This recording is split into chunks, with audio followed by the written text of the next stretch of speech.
अस्सलाम वालेकुम दोस्तों। आखिर कैसे मुमकिन है कि मेरी ज़िंदगी जिन मसाइल की कैद में है, उसकी वजह भी मैं खुद ही हूँ और इस कैद से निकलने का दरवाज़ा भी मेरे हाथ में ही है।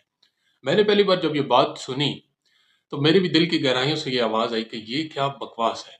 लेकिन हकीकत हकीकत होती है। हम कभी न कभी अपनी ज़िंदगियों में कुछ अनवांटेड फीलिंग्स का शिकार ज़रूर होते हैं। मसलन कभी-कभी ऐसा लगता है जो मैं कर रहा हूँ, वो ठीक नहीं, लेकिन इससे निकलने का रास्ता भी पता नहीं। लेकिन असल सवाल ये है, क्या वाक़ई ऐसा है या असल बात कुछ और है? कहीं ऐसा तो नहीं कि हम अपने आप को ही नहीं जानते, या फिर हम खुद को बदलने से या कोई चैलेंज एक्सेप्ट करने से डर तो नहीं रहे। इस सब के पीछे सिर्फ एक ही वजह होती है, जो किसी भी काम को शुरू करने से भी पहले आन टपकती है। वो है खौफ।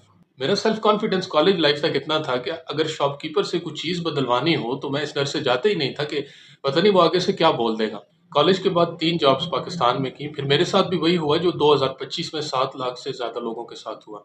मेरा वीज़ा आ गया और मैं खलीजी मुल्क में चला गया। वहाँ पहुँचकर जॉब वगैरह शुरू होने में, फिर उसे समझने में कुछ वक़्त लगा। जब सेट हो गए तब एक ख़्याल बहुत ज़्यादा सताने लगा। क्या अब बस यही मेरी ज़िंदगी है? पूरा साल यहाँ सुबह से शाम तक नौकरी करूँगा और 1 या 2 साल के बाद 1 मंथ के लिए घर जाऊँगा। शुरू-शुरू में तो अपने आप को ये कहकर समझा लिया कि बाकी सब भी तो यही कर रहे हैं। लेकिन फिर मेरी ज़िंदगी में उस्ताद जी की एंट्री हुई। मैंने उस्ताद जी को फ़ॉलो करना शुरू कर दिया। उन्हीं से मुझे बुक्स पढ़ने की मोटिवेशन मिली। शुरू में क्लास 1 के बच्चों की तरह हिज्जे निकाल-निकाल के एक बुक ख़त्म की। थोड़ी बहुत समझ आई और बाकी तोड़-जोड़ का शिकार हो गई। फिर एक और किताब, फिर एक और इस तरह किताबों का सफ़र तो शुरू हो गया। अब एक हॉबी भी मिल गई थी और अपने आप को जानने का मौका भी।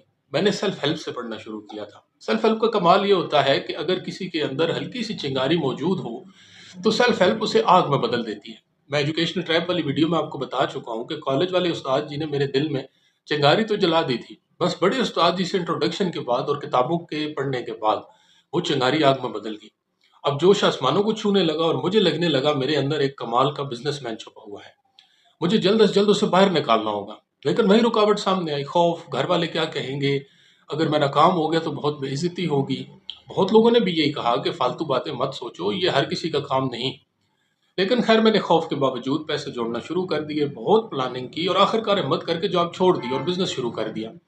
मैंने बिज़नेस शुरू करने से पहले बहुत सारी किताबें पढ़ी। सेथ गॉर्डन की पर्पल कौ, रॉबर्ट कियोसाकी की rich dad poor dad, Henry Ford की बायोग्राफी और कई लोगों की, कामयाब लोगों की ऑटोबायोग्राफीज़ पढ़ी जो इसमें मददगार साबित हो सकती थी। और फिर माशाल्लाह मैंने वो सब गलतियाँ की जो इन बुक्स में करने से मना किया गया था। मेरे साथ एक बार फिर से वही हुआ जो 2025 में 7 लाख से ज़्यादा लोगों के साथ हुआ। इस बार मुझे सिर्फ ये ख़्याल तंग नहीं कर रहा था कि ज़िंदगी स्टक हो गई है, बल्कि मैंने पहली बार शदीद डिप्रेशन का सामना किया। बल्कि यूँ कहें कि डिप्रेशन का पता ही ज़िंदगी में पहली बार लगा। सबसे बड़ा नुकसान पैसे का नहीं था, बल्कि ये था कि मेरा उस्ताद जी से और किताबों से यकीन बिल्कुल ख़त्म हो गया था। मैं हमेशा ये सोचता रहता था कि मुझे क्या फ़ायदा हुआ किताबें पढ़ने का। यहाँ से असल कहानी शुरू होती है। मैं तकरीबन 1.5 साल सख्त एंग्जायटी और डिप्रेशन का शिकार रहा। पैनिक अटैक, सुबह उठकर काम पर जाने का दिल ना करना, सख्त तन्हाई, सेल्फ पिटी का एहसास और बालों का सफ़ेद होना।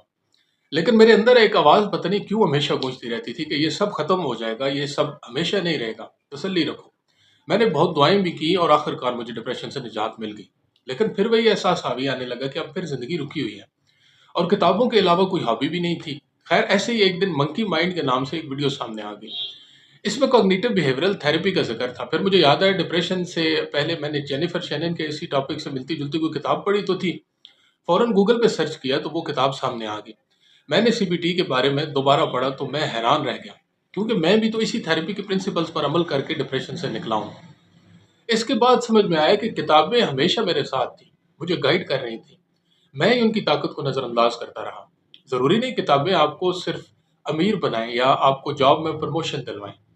अगर आपको दिल का सुकून मैसर नहीं, तो यकीन जाने पैसा और प्रमोशन आपके अंदर से लाइफ स्टक होने वाली फीलिंग्स को कभी भी ख़त्म नहीं कर पाएंगे। मैं आपसे पूछता हूँ, दुनिया का ऐसा कौन सा बच्चा है जिसे पैदा होते ही ये पता था कि उसे डॉक्टर या इंजीनियर या बिजनेसमैन बनना है? आपको क्या बनना चाहिए, इसके लिए ये जानना लाज़िम है कि आप खुद को कितना जानते हैं। खुद को जानने के लिए आपको लाइफ में सब कुछ ट्राई करना पड़ेगा। साइंटिफिकली भी देखा जाए तो कभी भी साइंस की दुनिया में कोई थ्योरी एक्सपेरिमेंट्स के बगैर ला नहीं बनती। लेकिन हम जिंदगी में एक्सपेरिमेंट्स किए बगैर जानना चाहते हैं कि हमारे लिए क्या परफेक्ट है। कपड़े या जूते खरीदने से पहले भी हम पूरा बाजार घूम के देखभाल के खरीदारी करते हैं। लेकिन जिंदगी में सिर्फ खौफ की वजह से हम रुक जाते हैं। और जब हम रुक जाते हैं तो रुको हुए महसूस करेंगे ना। आगे बढ़ने से पहले एक छोटी सी अनाउंसमेंट। ये सेल्फ हेल्प की सीरीज सिर्फ 100 वीडियोस तक जारी रहेगी, उसके बाद हम जनरा चेंज करके देखेंगे। फिर चाहे आप नॉन फिक्शन पसंद करते हो, हिस्ट्री, फिलोसफी, पॉलिटिक्स, रिलीजन, या फिर फिक्शन जैसे फैंटेसी, मिस्ट्री, थ्रिलर या रोमांस वगैरह। लेकिन एक सेकंड, आप सोच रहे होंगे मैंने ये अनाउंसमेंट दरमियान में क्यों की, जबकि मैं 40-50 वीडियोस बना चुका हूँ। अब ये बताने की क्या ज़रूरत थी? आपको ये बताने की ज़रूरत आपसे ज़्यादा मेरे अपने लिए थी। वो इसलिए कि मैंने तमाम जनरस नहीं पढ़ रखे। जब मैं आपके सामने पब्लिकली ये चैलेंज ले रहा हूँ कि मैं न्यू जनर की बुक्स पढ़ना शुरू करूँगा, तो ये दरअसल मैंने खुद को चैलेंज दिया है और आप सबको गवाह बनाया है। आप भी एक बार ज़रा रुक कर सोच कर देखें, आपने आखिरी बार कब अपने आप को कोई चैलेंज दिया था? बेशक इसी वीडियो के कमेंट सेक्शन में अपना चैलेंज लिखें और मेरे साथ इस सफ़र में शामिल हों। जब आप अपने आप को कोई चैलेंज देते हैं और कोशिश करते हैं कि इसे पूरा करें, तो चैलेंज के शुरू होने से लेकर दरमियान में जितनी मनाजिल आती हैं, वो मैंने आपको अपनी कहानी के ज़रिए बता दी है।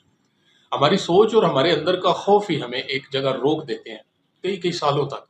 ये खौफ सिर्फ हमारे अंदर से नहीं आते, बल्कि कई दफ़ा मुआशरा हमें सिखाता है कि कुछ ख्वाब सिर्फ खास लोगों के लिए होते हैं। जब बचपन में किसी ने हमें कहा कि तुम ये नहीं कर सकते, या पिछली नाकामियां, टूटे हुए रिश्ते या बिगड़े हुए फैसले हमें ये यकीन दिलाते हैं कि हम गिर कर दोबारा उठ नहीं सकते, ये सब कुछ मिलकर हमें एक कैद में डाल देता है, जिसका दरवाज़ा हमारे हाथ में है, और इस दरवाजे को सिर्फ हम खुद ही खोल सकते हैं।